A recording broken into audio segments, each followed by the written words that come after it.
when I was on the flight from Addis to Mombasa, including myself and the crew, there were 20 black people on that flight. 20. Wow, 20. And the flight was full.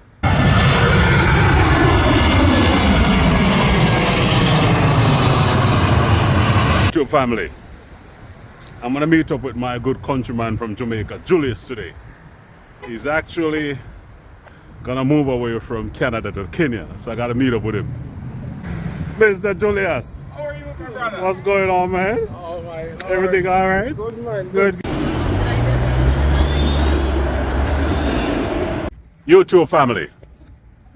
I'm with my good countryman here from Jamaica. He's from Yard. Yes, man. And I know many people cuss me out and say me a sellout. So guess what? Two of us are sellout now.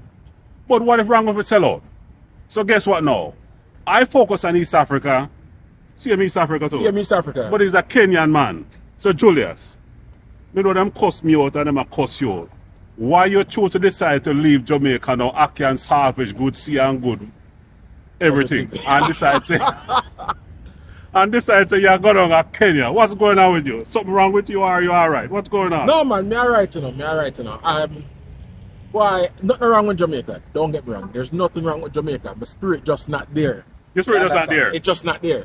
And when I was feeling kind of like I need somewhere to call home, I need somewhere else, it happened to be Kenya. And me I tell you, me go to Kenya and me I come through immigration and the lady called my name. She said, Mr. Brown, me turn around. She said, welcome home, sir. she know the first time I come Kenya, you know. She knows the first time I come Kenya. Yeah. But she said, welcome home. Wow. Yeah, man. Wow. Trust me. Let me tell you, say, welcome home to Jamaica here. Hey, we're not this with Jamaica. I don't want them come burn me in the comments, you know. No, sir. But no, I'm not a religious person. But for me, there's something there for me that I cannot explain. Would you say the fact that, it's ancestors or you connect with the soil or just something within the atmosphere that make you feel like you're home? How do I say it? Our ancestors from history say we come from West Africa, so I couldn't even claim something ancestral.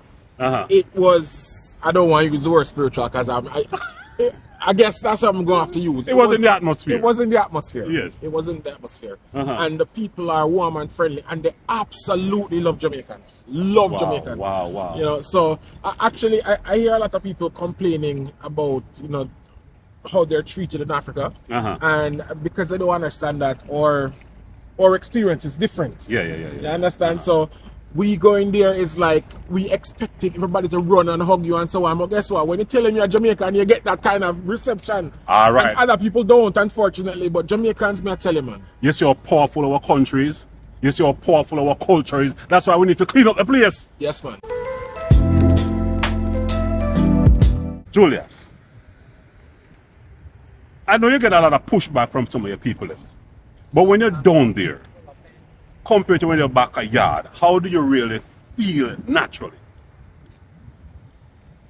Honestly, I feel safe. I feel very safe in Kenya. I've never, even going out to the nightclubs and so on, when I was there, nothing occurred to me that somebody going to come shoot at the place or anything like that. I feel very safe in Kenya compared to Jamaica. I would never go to a nightclub in Jamaica. Really? No, never been. Why? I'm not going to nightclub at all. I'm going to day club. No, never been. And even when I was in Kenya, I went to this place called Ring Road. Everybody go, you go Ring Road? I go, yeah. Everybody like, it's my people. Yeah. It's my people. Yeah. I felt comfortable there, man. Wow. I cannot explain it. The only other thing that I would mention is, for me, Jamaica is a little bit too westernized. We have lost a little bit of what it means to be African. Yes. In my humble opinion. Yes. Whereas when I'm there, once I leave the city, the people are genuine people. Like they care about you. You understand? Wow. They may have nothing, but they'll share that nothing with you. Yeah. In Jamaica, we used to be like that. I don't think we're like that anymore. Jamaica, give me culture now. Yes. Give me. Jamaica has lost something. Maybe in the country region, they might still find it, but. What do you think Jamaica need now to turn itself around? Leadership. Jamaica needs leadership. It can be done. But it needs leadership. It needs leadership. and it needs somebody who might not be afraid to break some eggs. Eggs are some skull. Which one? No, I mean not. break some eggs. But Jamaica does need leadership. There's some things that even as a youngster, I remember I tell people I've been voting since I was about 6 years old. They think I joke. 6 year old you vote? Yes, man. Wait, no. They think I'm joking. I'm dead serious. People the man about a 6 year old. Yeah, so that should tell you, you know. Yeah, Jamaica is different. So you need good leadership. Good leadership. You know, as I tell people now, I'm in my 50s now, and since I've been born growing up, there's never a period in Jamaica where yes, in the 70s it was good. But from the 1980, Jamaica's lost its focus. And people, there are many of us in the diaspora. Let me tell you, we want to go back home now. Yeah. But under the present condition, is it wise? Does it make sense? Africa has problems, don't get me wrong. Africa has issues. But what happened, there are certain cultural values where I can let down my guard and just breathe. Honestly, I can't do it in Jamaica. I not beat down Jamaica, I love Jamaica. But the man need to clean up the place. It's true. Leaders after leaders, Julius. All know the man them can't stop the crime. You see, there's that thing, it's like when you get that common flu, you know. Yes. There is no money in the cure, you know. There's money in treatment. And yes. And I think a lot of people benefit from the way some of the developing countries are managed and run. Yeah, yeah. Somebody's benefiting, not the people there, but yeah. somebody's benefiting. Yeah, yeah. That's all I can say. Yeah. What about the cost of living compared to Jamaica? You know, I have a vision board right by my bed. And on the vision board it said second home by 2025 and financially free by 2030. Yes. So we're looking for a second home. Yes. And we registered with a company in Jamaica to say that we want to be up near Shooters Hill near Hellshop because my parents live in Portmore. Yes. You know, somewhere close. Mm-hmm. And when we looked at the price, we were looking at something almost 300,000 Canadian dollars. Yeah. And I said to my wife, boy, you know, okay, we're going to do it. We'll take a line of credit on the house and do it. When I discovered Kenya, you can get 5-6 houses for that. 300,000 Canadian dollars, I could get several. I mean, I could get 4 or 5 apartments in Nairobi for that price. Wow. Good, nice apartments. And safer. And safer. Oh, definitely safer. And I could get a very nice house. I could get a palace for that if I want to as well. Wow. So I can't afford Jamaica. I'm not ashamed of that. People might say, oh, you don't really want to go back. I cannot afford to buy a house in Jamaica. What about the foreigners like the Asians and all of those? Do you see a lot of those moving to Africa? Oh God, yes, every day. Every day. You hear that, people? Listen, foreigners moving to Africa every day, and we up here scared. As I told you, you know, when I was on the flight from Addis to Mombasa, including myself and the crew, there were 20 black people on that flight. 20. Wow, 20. And the flight was full.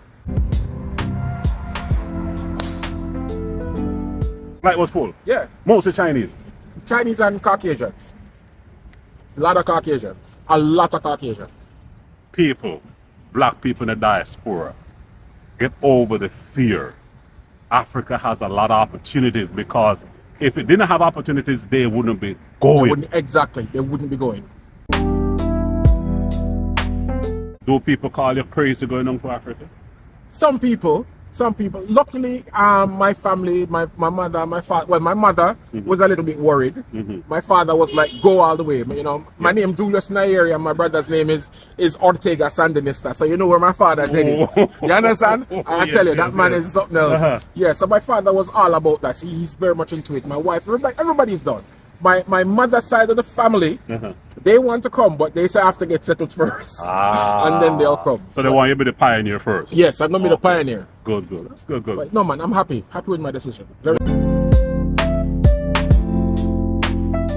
For me, I was going there because I felt my spirit was calling me to go there. Now it has somewhat morphed into something else, where I'm going to operate a business there. Yeah. That's why I'm going there. So I'm going to be employing people. Yeah. But then there's two other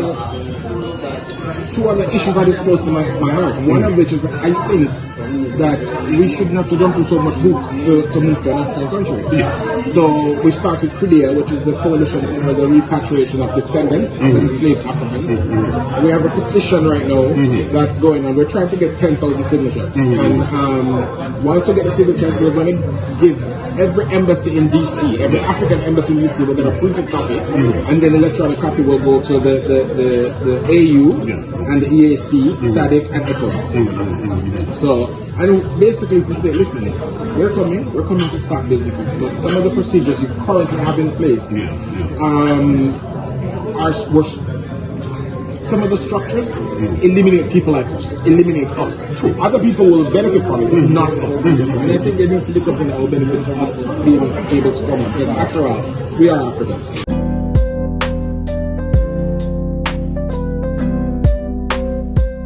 Well, folks, it's not just me alone. And this is what I'm saying is that me now burn Jamaica. But we have to look at the reality. Yeah. For me, I was spiritually inclined to go to Africa, and I love it. Me now sell out my Jamaica. But let me say this to you people. You will never know what you're missing until you take a trip. Yeah. And when you take a trip, something happens to you. Just like what happens to me. And as I said before, and not just me alone, Julius in flesh and blood, the man loved Kenya. Going to Africa will change you. It does change you. It will change you. Yeah. Well, my brother, I'm going to run. But folks, link up Julius every time. I want to link his YouTube channel on the description, so you can go over and check him out. In the meantime, peace out. And guess what? Africa here will come. That's what it said? What good? All right, man. Peace, brethren.